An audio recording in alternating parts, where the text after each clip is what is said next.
Let us give it up for State Representative Dr. Ana Eskamani.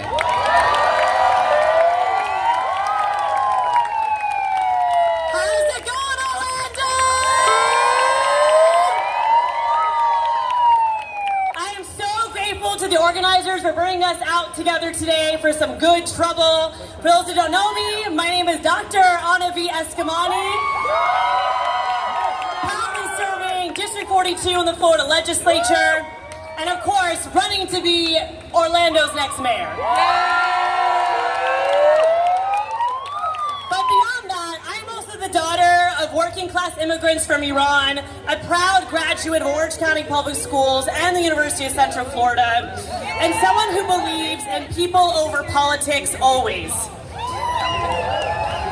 On July 3rd, myself and 4 other Democratic state lawmakers made an unannounced visit to the Everglades Detention Center in an effort to demand accountability and to demand oversight over this facility to ensure that it shuts down. And we were told upon our arrival that it was too unsafe for us to visit. And our response was, if it's unsafe for us to visit, how is it unsafe? How is it safe for those to be detained there?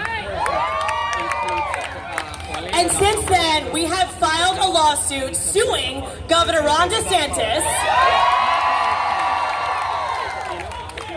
Yes. Amen to that, to demand access to this facility. And we've also joined the lawsuit with Friends of the Everglades, working to close down this detention center based on environmental impact. And that is the type of collective organizing it takes to win. We have to play the inside-outside strategy. As a state lawmaker, I have the bully pulpit, I have legislative resources, and I have the knowledge to fact-check this governor.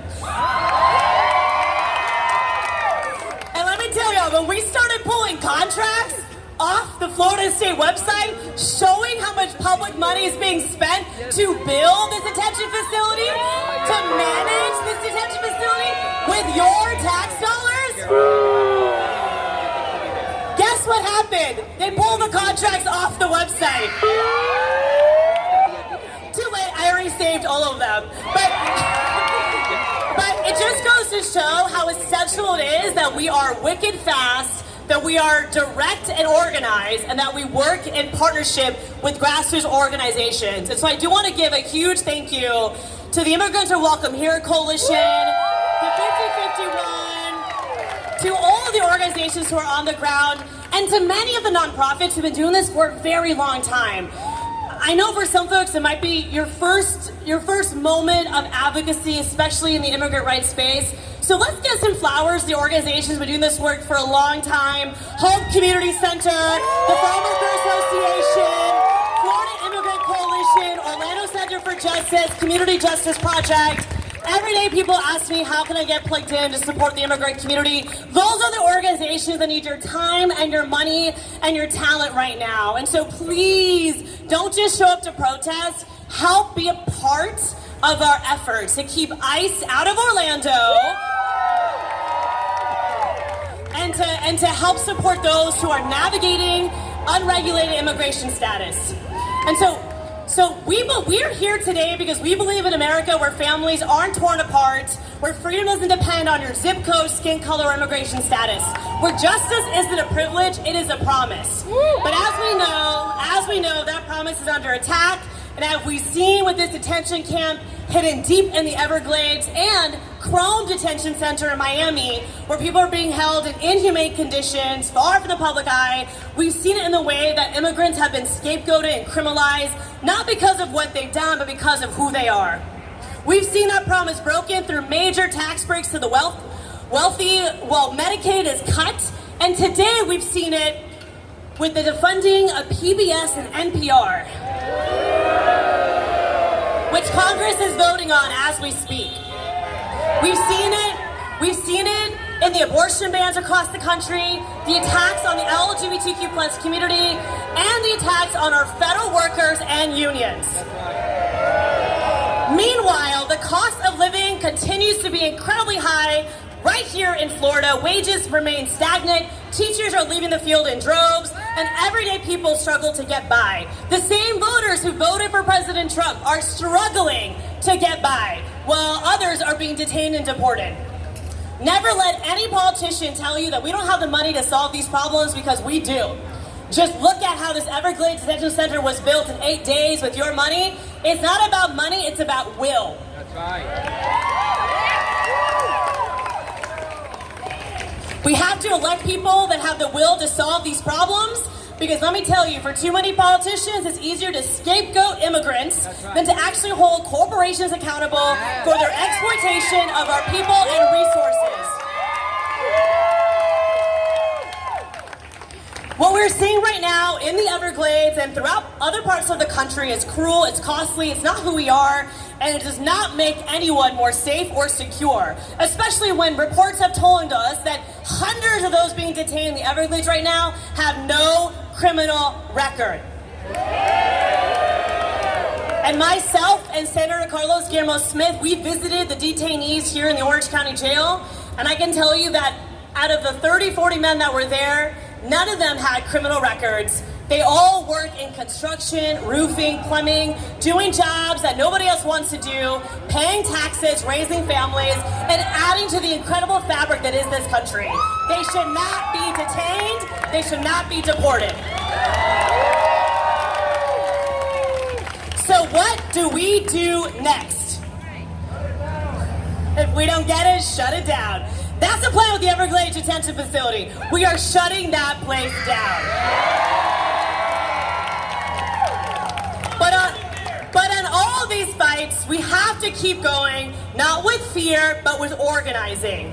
And sometimes we do have to put the sign down and pick up the clipboard, because we have to talk to people who aren't here with us today, talk to those who maybe didn't vote last cycle, talk to those who voted for Trump. We have to have these conversations proactively and win people back. We also have to engage in voter registration. Vote by mail renewal. I'm so proud to have members of my team that are here. People Power for Florida is out there. Team Anna is out there. These are folks who are helping with the organizing training that 5051 is doing. And we're doing Medicaid expansion, ballot initiatives. We're doing voter registration. We are doing it all. And so if you're looking for a way to get plugged in, Team Anna is here to help. And don't let anyone ever tell you that voting doesn't matter. Just look at the elections in New York City. When we show up, we win. Say it with me. When we show up, we win. When we show up, we win. When we show up, we win. That's right. When we show up and we win, then we can pass policies that are rooted in dignity and human rights. We can push back against this extremism that divides us, focus on bringing relief to Florida families, and ensuring that corporations actually pay their taxes. We can get some real work done and not treat politics like our personal playground, but treat it as an avenue to help the needs of everyday people. We can not just reduce the harm, but we can be proactive in creating safety for all here in Central Florida across the state. And the good news is that we are winning here in Orange County. We just had a win this week with the Orange County Commission.